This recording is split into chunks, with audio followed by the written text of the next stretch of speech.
ವಿಶ್ವದ ಅತಿದೊಡ್ಡ ಉದ್ಯೋಗ ಖಾತರಿ ಯೋಜನೆಯಾದ ವಿಕಸಿತ ಭಾರತ್ ಜಿ ಕಾಯ್ದೆ ಜುಲೈ 1ರಿಂದ ಜಾರಿಗೆ ಬರಲಿದೆ ಎಂದು ಕೇಂದ್ರ ಗ್ರಾಮೀಣಾಭಿವೃದ್ಧಿ ಸಚಿವ ಶಿವರಾಜ್ ಸಿಂಗ್ ಚೌಹಾಣ್ ದೆಹಲಿಯಲ್ಲಿ ಇಂದು ಹೇಳಿದ್ದಾರೆ. ಸುದ್ದಿಗೋಷ್ಠಿಯಲ್ಲಿ ಅವರು, ಕಾರ್ಮಿಕರು ಒಂದೇ ಒಂದು ದಿನವೂ ಕೆಲಸ ಕಳೆದುಕೊಳ್ಳದೆ ಉದ್ಯೋಗ ಪಡೆಯುವುದನ್ನು ಖಚಿತಪಡಿಸಿಕೊಳ್ಳಲು ಎಲ್ಲಾ ವ್ಯವಸ್ಥೆಗಳನ್ನು ಮಾಡಲಾಗಿದೆ. ಇದಕ್ಕಾಗಿ ಬಜೆಟ್ನಲ್ಲಿ 30,000 ಕೋಟಿ ರೂಪಾಯಿ ಅನುದಾನ ನೀಡಲಾಗಿದೆ ಎಂದರು.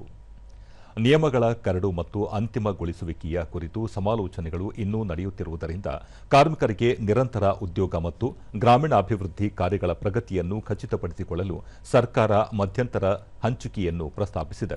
ರಾಜ್ಯಗಳು ಮತ್ತು ಕೇಂದ್ರಾಡಳಿತ ಪ್ರದೇಶಗಳೊಂದಿಗೆ ಸಮಾಲೋಚನೆಯ ನಂತರ ಕೇಂದ್ರದ ಪಾಲಾಗಿ 95,692 ಕೋಟಿಗಳ ಮಧ್ಯಂತರ ಹಂಚಿಕೆಯನ್ನು ಪ್ರಸ್ತಾಪಿಸಲಾಗಿದೆ ಎಂದು ಹೇಳಿದರು. ಈ ಯೋಜನೆಯು ರೈತರು ಮತ್ತು ಕಾರ್ಮಿಕರಿಗೆ ಮಾತ್ರವಲ್ಲದೆ ಪ್ರತಿಯೊಂದು ಅಂಶದಲ್ಲೂ ಗ್ರಾಮಗಳ ಅಭಿವೃದ್ಧಿಗೆ ಸಂಬಂಧಿಸಿದೆ. ಇದರ ಮೂಲಕ ಗ್ರಾಮೀಣ ಮಹಿಳೆಯರನ್ನು ಸಬಲೀಕರಣಗೊಳಿಸುವ ಗುರಿಯನ್ನು ಕೇಂದ್ರ ಸರ್ಕಾರ ಹೊಂದಿದೆ. ಈ ಯೋಜನೆಯ ಅಡಿ 1/3 ಭಾಗದಷ್ಟು ಕೆಲಸವನ್ನು ಮಹಿಳೆಯರಿಗೆ ಹಂಚಿಕೆ ಮಾಡುವುದು ಕಡ್ಡಾಯವಾಗಿದೆ. ವೇತನ ಆಧಾರಿತ ಕಾರ್ಯಗಳು ಮತ್ತು ಇತರ ಸಂಬಂಧಿತ ಚಟುವಟಿಕೆಗಳಲ್ಲಿ ಅವರಿಗೆ ಸಾಕಷ್ಟು ಅವಕಾಶಗಳನ್ನು ಖಾತ್ರಿಪಡಿಸಲಾಗಿದೆ ಎಂದು ತಿಳಿಸಿದ್ದಾರೆ. ಕೃಷಿ ಚಟುವಟಿಕೆ ನಡೆಯುತ್ತಿರುವ ಸಂದರ್ಭದಲ್ಲಿ ಸಾಕಷ್ಟು ಕಾರ್ಮಿಕರ ಲಭ್ಯತೆ ಖಚಿತಪಡಿಸಿಕೊಳ್ಳಲು ವಿಬಿ-ಜಿ ರಾಜ್ಯ ಸರ್ಕಾರಗಳಿಗೆ ಗರಿಷ್ಠ 60 ದಿನಗಳ ಅವಧಿಗೆ ಕೊಯ್ಲು ಮತ್ತು ಬಿತ್ತನೆಯಂತಹ ಕೃಷಿ ಕಾರ್ಯಗಳಿಗೆ ಕಾರ್ಮಿಕರನ್ನು ನಿಯೋಜಿಸುವ ಅಧಿಸೂಚನೆಗಳನ್ನು ಹೊರಡಿಸಲು ವಿಶೇಷ ಅಧಿಕಾರವನ್ನು ನೀಡುತ್ತದೆ ಎಂದು ಹೇಳಿದ್ದಾರೆ.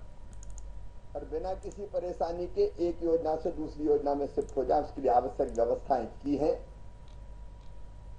इस साल आपको पता है कि बजट में 30,000 करोड़ रुपए का प्रावधान किया था नरेगा चलाने के लिए, और आज हमने, क्योंकि अभी ड्राफ्ट रूल्स वगैरह पर विचार विमर्श चल रहा है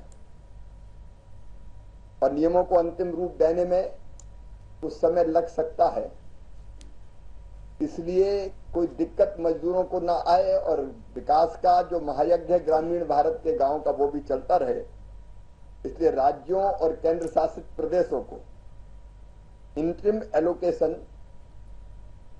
का प्रस्ताव किया। मैं अभी ग्रामीण विकास मंत्रियों, माननीय ग्रामीण विकास मंत्री राज्यों के उनसे बात करके आ रहा हूं वर्चुअली, और वो एलोकेशन कुल मिला के है 95,692 करोड़ का।